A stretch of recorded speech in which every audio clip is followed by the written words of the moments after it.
안녕하세요. 성공 메신저 이정상 박사입니다. 나의 파트너나 주변 사람으로 인해 힘들고 불안하다면 상대방의 성향을 확인해 보시고 잘 대처해야 합니다. 나에게 이런 증상이 있는지 자가 점검해 보세요. 그 사람을 보면 긴장이 되고 불안해져 여유와 힘이 사라져 버린다. 그 사람은 위기 상황에서 문제 해결보다는 남 탓하기에 바쁘고 평화시에도 조심하고 정신 차리라고 긴장감을 줍니다. 또한 아래 두 가지 공통점도 있는데요. 그는 비난을 할 때면 나를 위해 하는 말이라고 반드시 말합니다. 실제로는 본인의 불안과 부정성을 나에게 투사하여 전염시키는 것뿐인데도 그런 행동으로 자신의 정당성을 확보하지요. 둘째는 좋은 일이 있을 때 무심합니다.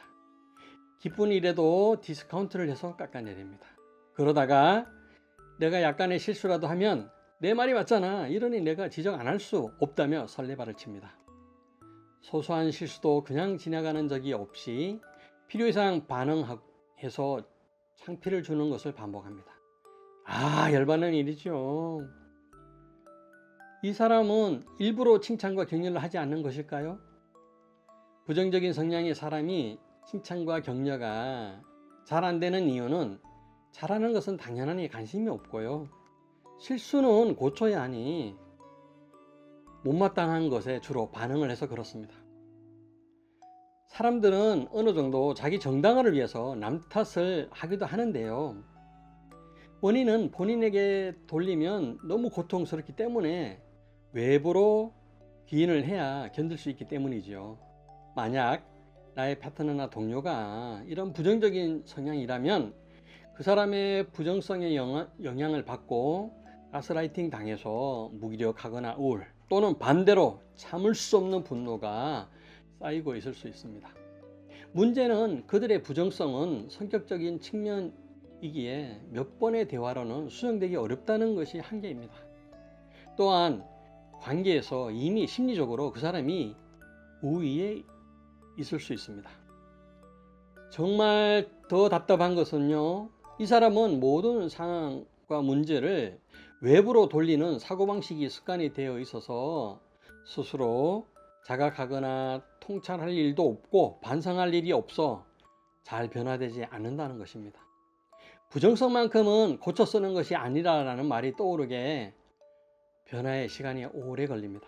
그래서 처음부터 긍정적인 사람을 만나는 것이 가장 현명하죠. 그래도 그들을 변화시킬 필요가 있고 희망을 가질 필요가 있습니다. 그들을 효과적으로 변화하게 하는 방법은요, 그들도 인정하는 권위자가 객관적으로 비춰주는 밀러링해서 깨달음을 촉진하는 것이 도움이 됩니다.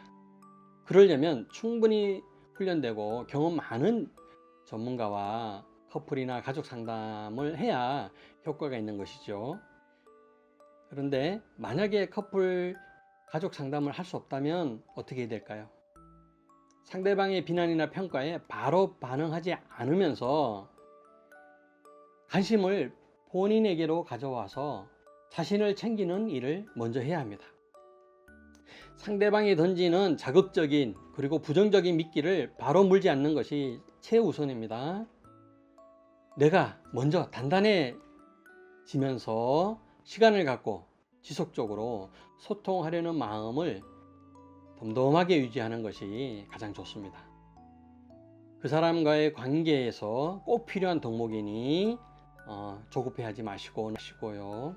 자기 자신을 챙기고 자기가 소중함을 배우고 인식하는 시간이 되면 좋겠습니다. 여러분을 응원합니다.